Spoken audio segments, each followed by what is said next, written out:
Ito guys this is my only opinion. Alam nyo kasi yung salitang mahal, napakalalim yan. Napakaraming definition ng salitang mahal kita. Iba-iba yan, mahal. Iba yung pagmamahal mo sa asawa mo, sa magulang mo, sa mga anak mo, sa kapatid mo, at sa kahit kanino pang mga tao yan. Iba-iba.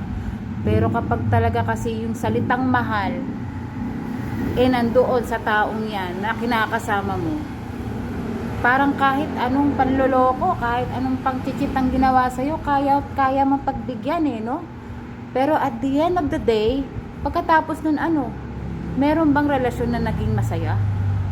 Dahil pinatawad niya yung karelasyon niya na nang-cheat sa kanya? Diba wala? Kasi inuulit at inuulit lang. Alam mo guys, hindi kaya ni kahit nino man na tao, kapag mahal ka talaga, pag sinabi mong mahal kita, lolokohin ka.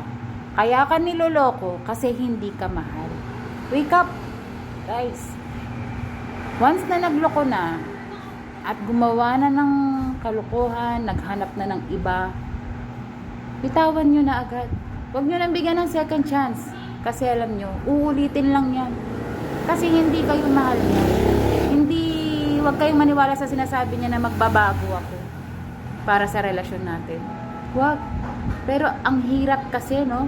Napakahirap, lalo na kapag may mga anak kayo. Pero sa panahon ngayon, hindi na basihan na para maging maayos lang kayo, titingnan nyo lang yung mga anak nyo. Hindi, kasi uulit at uulit at uulit lang din yan. Kailan pa kayo magigising? Kailan pa kayo makikipaghiwalay pag parehas na kayong matanda? Pag parehas ng walang chance?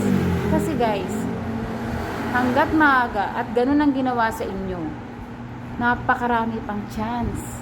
Meron tayong taong makikilala na tatanggap ng buong buo sa atin. Kahit may anak ka pa, kahit sino ka pa, basta mahal ka ng tao, kahit ano ka pa, tatanggapin ka niyan. Mapababae man yan, mapalalaki man yan, parehas lang. Thank you.